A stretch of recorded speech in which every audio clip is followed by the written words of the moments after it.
നമസ്കാരം, chess battles മലയാളത്തിലേക്ക് സ്വാഗതം. ഇന്നത്തെ വീഡിയോയിൽ ജർമ്മൻ ചെസ് പ്ലെയർ ഫെഡറിക് സീമിച്ചും ഓസ്കാർ മെൻസിൻകറും തമ്മിൽ നടന്ന വളരെ രസകരമായിട്ടുള്ള അറ്റാക്കിംഗ് ഗെയിമാണ് കാണിക്കാൻ പോകുന്നത്. ഈ ഗെയിം നടന്നിരിക്കുന്നത് 1953-ലാണ്. ഈ ഗെയിമിൽ ഫെഡറിക് വൈറ്റ് സൈഡും ഓസ്കാർ ബ്ലാക്ക് സൈഡുമാണ് കളിക്കുന്നത്. വൈറ്റ് E4 മൂവ് ചെയ്തുകൊണ്ട് ഗെയിം സ്റ്റാർട്ട് ചെയ്യുന്നു. ബ്ലാക്ക് E6 മൂവ് ചെയ്യുന്നു. ഫ്രഞ്ച് ഡിഫൻസ് ആണ്. വൈറ്റ് D4 മൂവ് ചെയ്തുകൊണ്ട് നോർമൽ വേരിയേഷൻ സെലക്ട് ചെയ്യുന്നു. ബ്ലാക്ക് D5 മൂവ് ചെയ്യുന്നു. വൈറ്റിനെ ഇപ്പോൾ വേണമെങ്കിൽ എക്സ്ചേഞ്ച് വേരിയേഷനിലേക്ക് പോകാം. എന്നാൽ വൈറ്റ് ഇപ്പോൾ പോണുകൾ തമ്മിൽ എക്സ്ചേഞ്ച് ചെയ്യുന്നില്ല. പകരം നൈറ്റിനെ C3ലേക്ക് ഡെവലപ്പ് ചെയ്തുകൊണ്ട് E4 പോണിനെ സപ്പോർട്ട് ചെയ്യുന്നു. ബ്ലാക്ക് ബിഷപ്പിനെ B4 ഡെവലപ്പ് ചെയ്തുകൊണ്ട് ആ നൈറ്റിനെ പിൻ ചെയ്യുന്നു. വൈറ്റ് E5 മൂവ് ചെയ്യുന്നു. ബ്ലാക്ക് ഇവിടെ C5 മൂവ് ചെയ്തുകൊണ്ട് D4 പോണിനെ അറ്റാക്ക് ചെയ്യുന്നു. എന്നാൽ വൈറ്റ് ഇപ്പോഴും ഒരു എക്സ്ചേഞ്ചിലേക്ക് പോകുന്നില്ല. പകരം A3 മൂവ് ചെയ്തുകൊണ്ട് ബ്ലാക്കിൻ്റെ ബിഷപ്പിനെ അറ്റാക്ക് ചെയ്യുന്നു. ഇവിടെ ബ്ലാക്കും ബിഷപ്പിനെ അറ്റാക്കിൽ നിന്ന് മാറ്റാനോ അല്ലെങ്കിൽ ഈ നൈറ്റും ബിഷപ്പും തമ്മിൽ എക്സ്ചേഞ്ച് ചെയ്യാനോ ശ്രമിക്കുന്നില്ല. പകരം പോൺ ഉപയോഗിച്ച് പോൺ ഇട്ടതുകൊണ്ട് വൈറ്റിൻ്റെ നൈറ്റിനെ തിരിച്ചറ്റാക്ക് ചെയ്യുന്നു. ഇവിടെ വൈറ്റിൻ്റെ എക്സ്ചേഞ്ചിലേക്ക് തന്നെ പോയാണ്. പോൺ ഉപയോഗിച്ച് ബിഷപ്പിനോട്ടുന്നു, ബ്ലാക്ക് പോൺ ഉപയോഗിച്ച് നൈറ്റിനോട്ടുന്നു, വൈറ്റ് പോൺ ഉപയോഗിച്ച് തിരിച്ചോട്ടുന്നു. ഈ എക്സ്ചേഞ്ചിലൂടെ വൈറ്റിന് ഇവിടെ ഡബിൾഡ് പോൺ ആയിട്ടുണ്ടെങ്കിലും ഒരു പോൺ ലാഭം കിട്ടിയിട്ടുണ്ട്.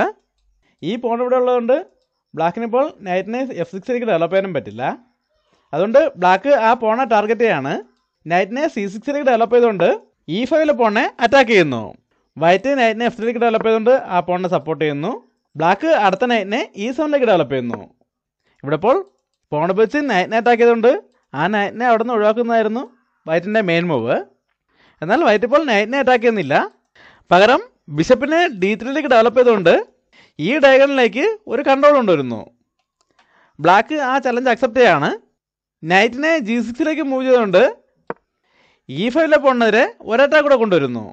വൈറ്റ് ഇപ്പോൾ ബിഷപ്പ് വെച്ച് നൈറ്റിനോട്ടാണെങ്കിൽ പോൺ വെച്ച് തിരിച്ചൊട്ടിക്കൊണ്ട് ഈ റൂക്കിൻ്റെ ഫയൽ ഓപ്പൺ ചെയ്യുക എന്നാണ് ബ്ലാക്കിൻ്റെ ഉദ്ദേശം. എന്നാൽ വൈറ്റ് ഇപ്പോൾ അങ്ങനെ ഒരു എക്സ്ചേഞ്ചിലേക്ക് പോകുന്നില്ല. പകരം ക്വീനെ D2ലേക്ക് ഡെവലപ്പ് ചെയ്തുകൊണ്ട് E4 പോണിന് ഒരു സപ്പോർട്ട് കൊടുക്കുന്നു. എന്നാൽ ബ്ലാക്ക് വിടുന്ന ലക്ഷണമില്ല. ക്വീനെ C7ലേക്ക് ഡെവലപ്പ് ചെയ്തുകൊണ്ട് ആ പോണിനെതിരെ ഒരറ്റാക്ക് കൂടെ കൊണ്ടുവരുന്നു. ഇതോടെ ആ പോണിനെതിരെ 3 അറ്റാക്ക് ആയിട്ടുണ്ട്. ഇവിടെ വൈറ്റ് ആ എക്സ്ചേഞ്ചിലേക്ക് തന്നെ പോകാൻ തീരുമാനിച്ചിരിക്കുകയാണ്. ബിഷപ്പ് വെച്ച് നൈറ്റിനോട്ടുന്നു, ബ്ലാക്ക് പോൺ വെച്ച് തിരിച്ചോട്ടുന്നു. അതിനുശേഷം വൈറ്റ് വീണ്ടും ഒരു ഷോക്കിന് തീരുമാനം എടുക്കുകയാണ്. ബ്ലാക്കിന് ഇത്രയും കൺട്രോളുള്ള ആ ഭാഗത്തേക്ക് തന്നെ കാസലിംഗ് ചെയ്യുന്നു. ഇനി ഗെയിമിൽ എന്താണ് സംഭവിക്കുന്നത് നോക്കാം. വൈറ്റ് ഇവിടെ ബിഷപ്പിനെ ഡെവലപ്പ് ആണ്. ബ്ലാക്ക് ഇവിടെ ബിഷപ്പിനെ D7ലേക്ക് ഡെവലപ്പ് ചെയ്യുന്നു. വൈറ്റ് റൂക്കിനെ E1ലേക്ക് കൊണ്ടുവരുന്നു. ബ്ലാക്ക് വേഗം തന്നെ ഈ ക്വീൻ്റെ ഡയഗണൽ കൂടെ ഓപ്പൺ ആക്കാൻ ശ്രമിക്കുകയാണ്. അതിനായിട്ട് F6 മൂവ് ചെയ്തുകൊണ്ട് E5 പോണിനെ അറ്റാക്ക് ചെയ്യുന്നു. എന്നാൽ വൈറ്റ് ഇപ്പോൾ ആ എക്സ്ചേഞ്ച് ഓഫർ അക്സെപ്റ്റ് ചെയ്യുന്നില്ല. പകരം C4 മൂവ് ചെയ്തുകൊണ്ട് D5 പോണിനെ തിരിച്ചറ്റാക്ക് ചെയ്യുന്നു. ബ്ലാക്ക് ഇപ്പോൾ പോൺ വെച്ച് പോണിട്ടാണെങ്കിൽ വൈറ്റിനെ ക്വീൻ വെച്ച് തിരിച്ചിട്ടുകൊണ്ട് ബ്ലാക്കിനെ പിൻ ചെയ്യാൻ അവസരം കിട്ടും. അതുകൊണ്ട് ബ്ലാക്കും ഇപ്പോൾ പോൺ വെച്ച് പോണിട്ടുന്നില്ല. പകരം നൈറ്റിനെ E7ലേക്ക് മൂവ് ചെയ്തുകൊണ്ട് D5 പോണിന് ഒരു സപ്പോർട്ട് കൊടുക്കുന്നു. ഇവിടെ വൈറ്റിൻ്റെ എക്സ്ചേഞ്ചിലേക്ക് തന്നെ പോയാണ്. പോൺ വെച്ച് പോണോട്ടുന്നു, ബ്ലാക്ക് നൈറ്റ് വെച്ച് തിരിച്ചോട്ടുന്നു. വൈറ്റ് C4 മൂവ് ചെയ്തുകൊണ്ട് ആ നൈറ്റിനെതിരെ വീണ്ടും അറ്റാക്ക് കൊടുക്കുന്നു. ബ്ലാക്ക് നൈറ്റിനെ F6ലേക്ക് മൂവ് ചെയ്തുകൊണ്ട് വൈറ്റിൻ്റെ പോണിനെതിരെ 2 പീസുകൾ വെച്ച് അറ്റാക്ക് കൊടുക്കുന്നു.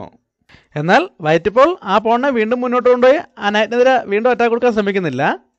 പകരം ബിഷപ്പിനെ B2ലേക്ക് ഡെവലപ്പ് ചെയ്തുകൊണ്ട് ഈ ഡയഗണലിലേക്ക് ഒരു കൺട്രോളോടെ കൊണ്ടുവരുന്നതോടൊപ്പം C1 സ്ക്വയർ ഫ്രീ ആക്കുന്നു. ഇപ്പോൾ ബ്ലാക്ക് നൈറ്റ് വെച്ച് പോണോട്ട് എടുക്കുകയാണെങ്കിൽ റൂക്കിനെ C1ലേക്ക് കൊണ്ടുവന്ന് ആ നൈറ്റിനെ പിൻ ചെയ്യാം. അല്ലാതെ ക്വീൻ വെച്ചാണ് പോണോട്ടെങ്കിൽ ഇവിടെ ഒരു ക്വീൻ എക്സ്ചേഞ്ചിന് അവസരമുണ്ട്. ഇവിടെ വൈറ്റ് കാസ്റ്റിംഗ് ചെയ്ത സൈഡിലേക്ക് റൂക്ക് വെച്ച് ഇത്രയും സ്ട്രോങ് ആയിട്ട് കൺട്രോൾ ഉള്ളതുകൊണ്ട് ബ്ലാക്ക് ഇപ്പോൾ കിങ് സൈഡിലേക്ക് കാസ്റ്റിംഗ് ചെയ്യുന്നില്ല.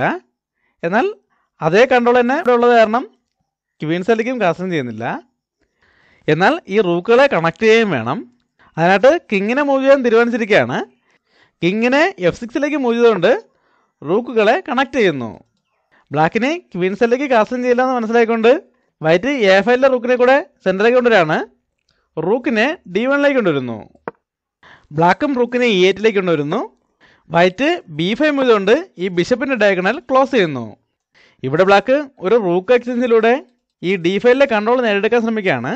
അതിനായിട്ട് ആദ്യം ബിഷപ്പിനെ C8ലേക്ക് മൂവ് ചെയ്യുന്നു. ഇനി റൂക്കിനെ D8ലേക്ക് കൊണ്ടുവന്ന് ഈ റൂക്കുകൾ തമ്മിൽ എക്സ്ചേഞ്ച് ചെയ്യാനാണ് ബ്ലാക്ക് പ്ലാൻ ചെയ്യുന്നത്. എന്നാൽ വൈറ്റ് അഡ്വാൻസ് ആയിട്ട് ആ റൂക്കിനെ അവിടെ നിന്ന് മാറ്റാണ്. റൂക്കിനെ D4ലേക്ക് മൂവ് ചെയ്യുന്നു. ബ്ലാക്ക് റൂക്കിനെ D8ലേക്ക് കൊണ്ടുവന്ന് ഒരു റൂക്ക് എക്സ്ചേഞ്ച് ഓഫർ ചെയ്യുന്നു. എന്നാൽ വൈറ്റ് അത് അക്സെപ്റ്റ് ചെയ്യുന്നില്ല. റൂക്കിനെ F4ലേക്ക് മൂവ് ചെയ്തുകൊണ്ട് F6ലെ പോണിനെ പിൻ ചെയ്യുന്നു. ബ്ലാക്കിന് ഇപ്പോൾ വേണമെങ്കിൽ ഈ കിങ്ങിനെ കൊണ്ടെങ്കിലും മാറ്റിക്കൊണ്ട് ഈ പിന്നിൽ നിന്ന് ഒഴിവാകാമായിരുന്നു. എന്നാൽ ബ്ലാക്ക് ഇപ്പോൾ കിങ്ങിനെ മാറ്റുന്നില്ല. പകരം റൂക്കിനെ H5ലേക്ക് കൊണ്ടുവരുന്നു. ഇവിടെ വൈറ്റ് വളരെ വേഗം ആ റൂക്കിനെ അവിടെ നിന്ന് ഒഴിവാക്കാൻ ശ്രമിക്കുകയാണ്. അതിനായിട്ട് G4 മൂവ് ചെയ്തുകൊണ്ട് റൂക്കിനെതിരെ അറ്റാക്ക് കൊടുക്കുന്നു. എന്നാൽ ബ്ലാക്ക് ഇപ്പോൾ റൂക്കിനെ എങ്ങോട്ടെങ്കിലും മാറ്റുന്നില്ല. പകരം G5 മൂവ് ചെയ്തുകൊണ്ട് വൈറ്റിൻ്റെ റൂക്കിനെ തിരിച്ചറ്റാക്ക് ചെയ്യുന്നു. ഇതാണ് ഗെയിമിൻ്റെ പ്രധാനപ്പെട്ട ഭാഗം. വൈറ്റ് ഇപ്പോൾ ഇങ്ങനെ ഒരു എക്സ്ചേഞ്ചിലേക്ക് പോകാനോ അല്ലെങ്കിൽ ഈ അറ്റാക്കുള്ള റൂക്കിനെ അറ്റാക്കിൽ നിന്ന് മാറ്റാനോ ശ്രമിക്കുന്നില്ല. പകരം പോൺ ഉപയോഗിച്ച് F6ലെ പോണിനെ വെട്ടിയെടുക്കുന്നു. ഇതോടെ ഈ ക്വീൻ്റെ ഡയഗണൽ ഓപ്പൺ ആയിരിക്കുകയാണ്. ഇപ്പോൾ വൈറ്റിൻ്റെ C4ലെ പോണിനെതിരെ 2 പീസിൽ വെച്ച് അറ്റാക്ക് ഉണ്ടെങ്കിലും ആ പോണിന് റൂക്കിൻ്റെയും ക്വീൻ്റെയും സപ്പോർട്ടുണ്ട്. അതുകൊണ്ട് ബ്ലാക്ക് ആ എക്സ്ചേഞ്ചിലേക്ക് തന്നെ പോവുകയാണ്. C4ലേക്കുള്ള ഈ അറ്റാക്ക് നിലനിർത്തിക്കൊണ്ട് തന്നെ ക്വീൻ ഉപയോഗിച്ച് വൈറ്റിൻ്റെ റൂക്കിനെ ഇട്ടെടുക്കുന്നു. ഇതോടെ വൈറ്റിന് C4ലേക്ക് ഉണ്ടായിരുന്ന ഒരു കൺട്രോൾ നഷ്ടപ്പെട്ടിരിക്കുകയാണ്. വൈറ്റ് ഇപ്പോൾ പോൺ ഉപയോഗിച്ച് റൂക്കിനെ ഇട്ടെടുക്കുമ്പോൾ ആ ഒരു പോണിനെ കൂടെ നേടിയെടുക്കാമെന്നാണ് ബ്ലാക്കിൻ്റെ ഉദ്ദേശം. എന്നാൽ വൈറ്റ് ഇപ്പോൾ പോൺ ഉപയോഗിച്ച് റൂക്കിനെ ഇട്ടെടുക്കുന്നില്ല. പകരം മറ്റൊരു മൂവാണ് ചെയ്യുന്നത്. ഈ വീഡിയോ ഒന്ന് പോസ് ചെയ്ത ശേഷം വൈറ്റിൻ്റെ അടുത്ത മൂവ് എന്താണെന്ന് കണ്ടുപിടിക്കാൻ ശ്രമിക്കുക. ഇപ്പോൾ ബ്ലാക്കിൻ്റെ റൂക്കിനും ക്വീനും ഈ H2 സ്ക്വയറിലേക്ക് വളരെ സ്ട്രോങ് ആയിട്ട് ഒരു അറ്റാക്ക് ഉണ്ട്. ആ സ്ക്വയർ കൺട്രോൾ ചെയ്തുകൊണ്ട് വൈറ്റിനിവിടെ ഒരു നൈറ്റ് ഉണ്ട് എന്നതാണ് വൈറ്റിൻ്റെ ഏറ്റവും വലിയ ഡിഫൻസ്. എന്നാൽ ഇവിടെ ഒരു പോണിനെ സംരക്ഷിക്കുന്നതിന് വേണ്ടി വൈറ്റ് ഇത്രയും വലിയൊരു ഡിഫൻസ് ഒഴിവാക്കുകയാണ്. നൈറ്റിനെ E5ലേക്ക് മൂവ് ചെയ്തുകൊണ്ട് ചെക്ക് കൊടുക്കുന്നു. ഈ മൂവ് വളരെ സ്ട്രോങ് ആണ്. ഇപ്പോൾ ചെക്കുമാണ്. C4ലെ പോണിന് സപ്പോർട്ടും കിട്ടുന്നുണ്ട്. ഇവിടെ ഇപ്പോൾ വൈറ്റിൻ്റെ ഉദ്ദേശം ഈ പോണിനെ സപ്പോർട്ട് ചെയ്യുക എന്നതല്ല. ഇവിടെ വൈറ്റ് ടാർഗറ്റ് ചെയ്യുന്നത് ഈ ക്വീനെയാണ്. അതായത് ഇപ്പോൾ ഇതൊരു പോൺ സാക്രിഫൈസ് ആണ്. ഈ പോണിന് യാതൊരു സപ്പോർട്ടും ഇല്ല. ബ്ലാക്ക് കിങ് വെച്ച് ആ പോൺ ഇട്ടിരിക്കുകയാണെങ്കിൽ അടുത്ത മൂവിൽ നൈറ്റിനെ മാറ്റിക്കൊണ്ട് ഇങ്ങനെ ഡിസ്കവേർഡ് ചെക്ക് വരുന്നതോടെ ബ്ലാക്കിന് ക്വീൻ നഷ്ടപ്പെടും. അല്ലാതെ ഇപ്പോൾ കിങ്ങിന് മൂവ് ചെയ്യാൻ കഴിയുന്നത് ഈ 3 സ്കോറിലേക്ക് എവിടേക്കെങ്കിലാണ്. അതിൽ F8ലേക്ക് മൂവ് ചെയ്യണമെങ്കിലും അടുത്ത മൂവിൽ ഇങ്ങനെ ഒരു ഫോർക്കും ചെക്ക് വരുന്നതോടെ ക്വീൻ നഷ്ടപ്പെടും. അല്ലാതെ ഈ 2 സ്കോറിലേക്ക് എവിടേക്ക് തന്നെ മാറിയാലും ഈ ഗെയിമിൽ സംഭവിക്കുന്നതിനും സംഭവിക്കും. ബ്ലാക്ക് ഇവിടെ എന്തായാലും ഈ പോൺ സാക്രിഫൈസ് അക്സെപ്റ്റ് ചെയ്യുന്നില്ല. പകരം കിങ്ങിനെ G8ലേക്ക് മൂവ് ചെയ്യുന്നു. ഈ സമയത്ത് വൈറ്റ് F7 മൂവ് ചെയ്തുകൊണ്ട് വീണ്ടും ചെക്ക് കൊടുക്കുന്നു. ഈ ചെക്കും വളരെ സ്ട്രോങ് ആണ്.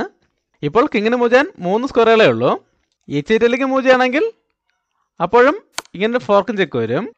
അല്ലാതെ F8ലേക്ക് മൂവ് ചെയ്താലും ഇങ്ങനെ ഒരു ഫോർക്കും ചെക്കിനുള്ള അവസരം ഉണ്ടെങ്കിലും ഇവിടെ ഇപ്പോൾ വൈറ്റിന് ഈ ക്വീനെ നേടിയെടുക്കേണ്ട ആവശ്യമില്ല. അല്ലാതെ തന്നെ 2 മൂവിൽ ചെക്ക്മേറ്റ് ചെയ്യാൻ കഴിയും. ഈ വീഡിയോ ഒന്ന് പോസ് ചെയ്ത ശേഷം ആ 2 മൂവുകൾ ഏതൊക്കെയാണെന്ന് കണ്ടുപിടിക്കാൻ ശ്രമിക്കുക. ആദ്യം ബിഷപ്പിനെ A3ലേക്ക് കൊണ്ടൊന്ന് ചെക്ക് കൊടുക്കുക. ഇവിടെ ഇപ്പോൾ കിങ്ങിന് മൂവ് ചെയ്യാൻ യാതൊരു ഓപ്ഷനും ഇല്ല. റൂക്ക് വെച്ച് ബ്ലോക്ക് ചെയ്യേണ്ടി വരും. ഈ സമയത്ത് ബിഷപ്പ് വെച്ച് റൂക്കിനോട്ട് ചെക്ക് വരുമ്പോൾ ചെക്ക്മേറ്റ് ആവും. നമുക്കിനി ഗെയിമിലേക്ക് വരാം. ഇങ്ങനെയെല്ലാം പ്രശ്നങ്ങളുള്ളതുകൊണ്ട് ബ്ലാക്കിന് ഇപ്പോൾ ഈ 2 സ്കോറിലേക്കും പോകാൻ പറ്റില്ല. അതുകൊണ്ട് കിങ്ങിനെ H7ലേക്ക് മൂവ് ചെയ്യുന്നു. ഈ സമയത്ത് അടുത്ത ചെക്ക് വരെയാണ്. ക്വീനെ C2ലേക്ക് കൊണ്ടുവന്ന് വീണ്ടും ചെക്ക് കൊടുക്കുന്നു. ഇവിടെ ഇപ്പോൾ റൂക്ക് വെച്ചോ ക്വീന് വെച്ചോ ബ്ലോക്ക് ആണെങ്കിൽ ആ പീസുകൾ വെട്ടിയെടുത്ത് വീണ്ടും ചെക്ക് വരും. അല്ലാതെ കിങ് H6ലേക്ക് മൂവ് ചെയ്യുകയാണെങ്കിൽ ഈ നൈറ്റിൻ്റെ സഹായത്തോടെ ക്വീന് വെച്ച് ചെക്ക് വരുമ്പോൾ അപ്പോൾ തന്നെ ചെക്ക്മേറ്റ് ആണ്. അല്ലാതെ ഈ പോൺ വെച്ച് ബ്ലോക്ക് ചെയ്യണമെങ്കിലും അടുത്ത 3 മൂവിൽ ചെക്ക്മേറ്റ് ആവും. അതുകൊണ്ട് കിങ് ഇപ്പോൾ H8ലേക്ക് തന്നെ മൂവ് ചെയ്യാൻ ഫോഴ്സ് ചെയ്യപ്പെട്ടിരിക്കുകയാണ്. കിങ്ങിനെ H8ലേക്ക് മൂവ് ചെയ്യുന്നു. ഇവിടെ ഇപ്പോൾ H8ലേക്ക് മൂവ് ചെയ്യുന്നതിന് പകരം പോൺ വെച്ച് ഈ ചെക്ക് ബ്ലോക്ക് ചെയ്യുകയാണെങ്കിൽ ആദ്യം ക്വീന് വെച്ച് പോണോട്ട് എടുത്ത് ചെക്ക് കൊടുക്കുക. അപ്പോൾ എന്തായാലും H8ലേക്ക് തന്നെ മാറേണ്ടി വരും. ഈ സമയത്ത് ഈ പോണിനെ പ്രൊമോട്ട് ചെയ്ത് ക്വീനാക്കിക്കൊണ്ട് വീണ്ടും ചെക്ക് കൊടുക്കുക. ഇവിടെ ഇപ്പോൾ 2 ഓപ്ഷൻ ഉണ്ട്. ഒന്നുകിൽ റൂക്ക് വെച്ച് വെട്ടാം, അല്ലെങ്കിൽ ക്വീന് വെച്ച് വെട്ടാം. എങ്ങനെ തന്നെ എടുത്താലും അടുത്ത മൂവിൽ നൈറ്റ് F7ലേക്ക് വന്ന് ഇങ്ങനെ ഒരു ഡബിൾ ചെക്ക് വരുമ്പോൾ ചെക്ക്മേറ്റ് ആവും. അത് ഒഴിവാക്കുന്നതിന് വേണ്ടിയാണ് ബ്ലാക്ക് ഇപ്പോൾ കിങ്ങിനെ H8ലേക്ക് മൂവ് ചെയ്തത്. ഇപ്പോൾ കിങ് H8ലേക്ക് വന്നതോടെ നേരത്തെ കണ്ട പോലെ വൈറ്റിനോടെ ഒരു ഫോർക്ക് അവസരം കിട്ടിയിരിക്കുകയാണ്. നൈറ്റിനെ G6ലേക്ക് മൂവ് ചെയ്തുകൊണ്ട് കിങ്ങിനെയും ക്വീനെയും ഫോർക്ക് ചെയ്യുന്നു. ഇവിടെ ഇപ്പോൾ കിങ്ങിന് മൂവ് ചെയ്യാൻ ഒരു സ്ക്വയറേ ഉള്ളൂ. കിങ്ങിനെ H7ലേക്ക് തന്നെ തിരിച്ചു കൊണ്ടുവരുന്നു. ഈ മൂവുകളെല്ലാം മുൻകൂട്ടി കണ്ടുകൊണ്ടാണ് വൈറ്റ് കളിക്കുന്നത്. വൈറ്റിൻ്റെ ഭാഗത്തു നിന്നും വീണ്ടും മികച്ച മൂവുകളാണ് വരുന്നത്. ഈ വീഡിയോ ഒന്നുകൂടെ പോസ്റ്റ് ചെയ്ത ശേഷം വൈറ്റിൻ്റെ അടുത്ത മൂവ് എന്താണെന്ന് കണ്ടുപിടിക്കാൻ ശ്രമിക്കുക. വൈറ്റിനെ പോകണമെങ്കിൽ ഒരു ചെക്കോട് കൂടി ഈ ക്വീനെ ഇട്ടെടുക്കാം. എന്നാൽ വൈറ്റ് ഇപ്പോൾ ക്വീനെ ഇട്ടെടുക്കുന്നില്ല. പകരം നൈറ്റിനെ F8ലേക്ക് മൂവ് ചെയ്തുകൊണ്ട് ചെക്ക് കൊടുക്കുന്നു. അതൊരു ഡബിൾ ചെക്കാണ്. ഇവിടെയും ഇപ്പോൾ 2 ഓപ്ഷനാണുള്ളത്. ഒന്നുകിൽ കിങ്ങിനെ H8ലേക്ക് മൂവ് ചെയ്യാം, അല്ലെങ്കിൽ H6ലേക്ക് മൂവ് ചെയ്യാം. H6ലേക്ക് മൂവ് ചെയ്യുകയാണെങ്കിൽ ക്വീന് പോയി ചെക്ക് വരുമ്പോൾ അപ്പോൾ തന്നെ ചെക്ക് മേറ്റ് ആണ്. അതുകൊണ്ട് കിങ്ങിനെ H8ലേക്ക് മൂവ് ചെയ്യുന്നു. ഈ സമയത്ത് അടുത്തൊരു ബ്രില്യൻ്റ് മൂവറാണ്. ക്വീനെ H7ലേക്ക് കൊണ്ടുവന്ന് ചെക്ക് കൊടുത്തുകൊണ്ട് ക്വീനെ സാക്രിഫൈസ് ചെയ്യുന്നു. ഇവിടെ ഇപ്പോൾ അത് അക്സെപ്റ്റ് ചെയ്ത വേറെ ഓപ്ഷനൊന്നുമില്ല. റൂക്ക് വെച്ച് ക്വീനെ ഇട്ടെടുക്കുന്നു. ഈ സമയത്ത് നൈറ്റിനെ G6ലേക്ക് കൊണ്ടുവന്ന് ചെക്ക് കൊടുത്തുകൊണ്ട് വൈറ്റ് ഗെയിം വിജയിക്കുകയായിരുന്നു. സ്മദേഡ് മേറ്റ് എന്ന ആശയം വളരെ വ്യക്തമായി അറിയാവുന്നതുകൊണ്ടാണ് ഈ പൊസിഷനിൽ വൈറ്റിന് ക്വീനെ നേടിയെടുക്കാൻ അവസരം കിട്ടിയിട്ടും അതിലേക്ക് പോകാതെ ഡബിൾ ചെക്കും അതിനുശേഷം ക്വീൻ സാക്രിഫൈസ് ചെയ്തുകൊണ്ട് ഈ ഗെയിം വിജയിക്കാൻ കഴിഞ്ഞത്. അടുത്തൊരു ഗെയിമായിട്ട് വീണ്ടും കാണാം. നന്ദി, നമസ്കാരം.